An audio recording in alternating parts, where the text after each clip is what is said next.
Hello guys, ഞങ്ങൾ ഇന്ന് നേരെ പോകുന്നത് നോമ്പ് കാണാനാണ്.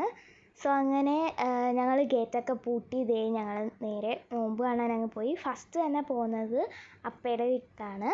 അങ്ങനെ അപ്പയുടെ വീട്ടിൽ ചെന്ന് കുറേ നേരം ഇങ്ങനെ ഇരുന്ന് കാര്യമൊക്കെ പറഞ്ഞിങ്ങനെ ഇരുന്നതിന് ശേഷം ഞങ്ങൾ നേരെ പോയത് ഉമ്മച്ചാമ്മയുടെ വീട്ടിലേക്കാണ്. ഉമ്മച്ചാമ്മയുടെ വീട്ടിൽ പോയി അവിടെയും കുറേ നേരം ഇരുന്നതിന് ശേഷം ഞങ്ങൾ നേരെ NK സിൽക്കിലേക്ക് പോയി.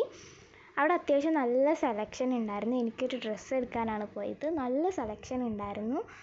സോ അങ്ങനെ അവിടെ പോയി ഡ്രസ്സൊക്കെ എടുത്തതിന് ശേഷം നേരെ പോകുന്നത് അസീമയുടെ വീട്ടിലേക്കാണ്. അങ്ങനെ ഞങ്ങൾ നേരെ അങ്ങോട്ട് പോയി.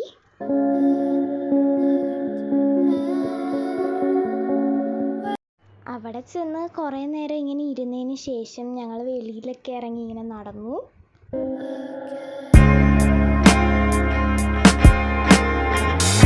അപ്പോഴത്തേക്കും നോമ്പ് മുറിക്കുന്ന ടൈമായി. അങ്ങനെ നോമ്പൊക്കെ മുറിച്ചതിന് ശേഷം കുറേ നേരം അവിടെ ഇരുന്നു, എന്നിട്ട് ഇറങ്ങി. അപ്പോൾ ഇത്രയേ ഉള്ളൂ. എല്ലാവർക്കും ഇഷ്ടപ്പെടുമെന്ന് വിചാരിക്കുന്നു. ബൈ.